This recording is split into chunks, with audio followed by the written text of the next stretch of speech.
Sumainyo ang Panginoon, at sumaiyo rin. ang mabuting balita ng Panginoon ayon kay San Lucas. Papuri sa iyo, Panginoon. Noong panahon iyon, samantalang dumaragsa ang mga tao, sinabi ni Jesus, "Napakasama ng lahing ito. Naghahanap sila ng palatandaan mula sa langit, subalit walang ipapakita sa kanila, maliban sa palatandaang inilalarawan ng nangyari kay Jonas.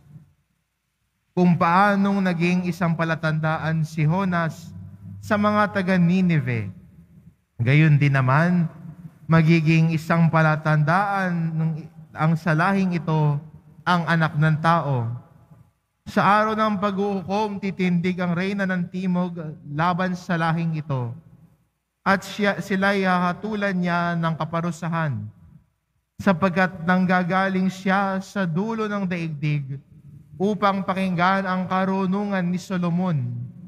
Ngunit nadihamak kay Solomon ang naririto. Sa araw ng pag-uhukom ay titindig din ang mga taga-Nineve laban sa lahing ito at hahatulan ng kaparusahan, sapagkat nagsisi sila dahil sa pangangaral ni Jonas. Ngunit hindi hamak kay Jonas ang naririto." Ang mabuting balita ng Panginoon.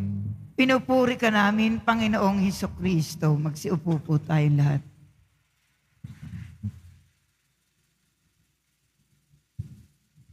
Anong meron kay Jonas?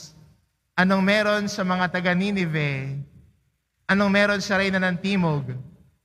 Na bakit ito yung nilarawan ni Jesus sa kanila? Si Jonas ay, pababalikan natin ang kwento, ay sinabihan ng Diyos na pumunta ng Nineve. At sabihan ang mga taga-Nineve, kung hindi sila magbabalik loob sa Diyos, gugunawin ang kanilang lungsod. Umikot ng isang araw si Jonas, at nang marinig ng lahat, anong ginawa nila? Sila ay nag-ayuno, nagdamit ng sako, at naglagay ng abo sa ulo. Nung nalaman ng hari ang pahayag ni Jonas, inutos siya sa lahat, tao pati hayop, ay mag-aayuno, hindi kakain, magdaramit ng sako, at magbabalik loob sa Diyos.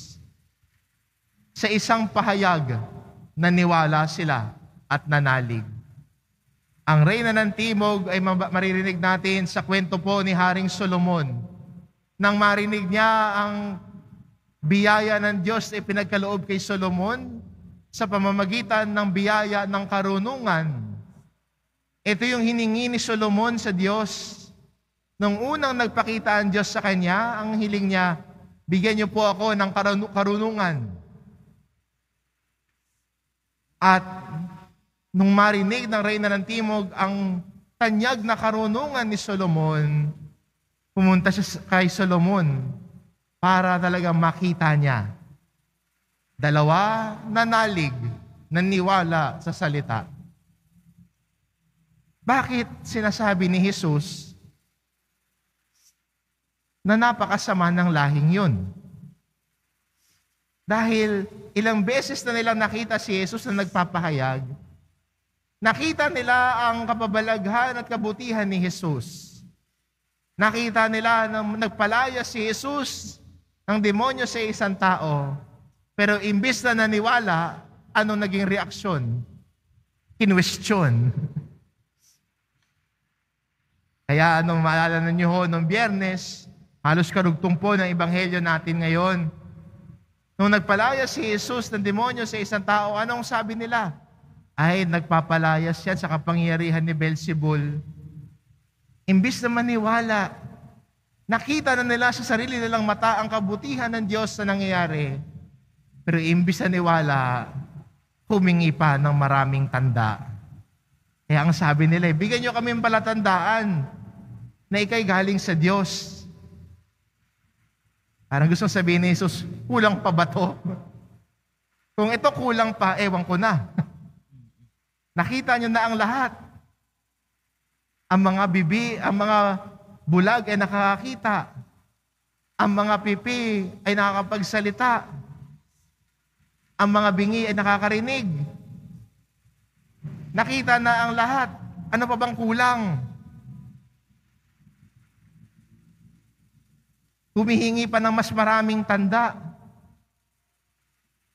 Magandang paalala sa atin bilang Kristiyano, pag lumalapit tayo sa Diyos, nakita natin sa buong buhay natin ang kabutihan ng Diyos sa atin.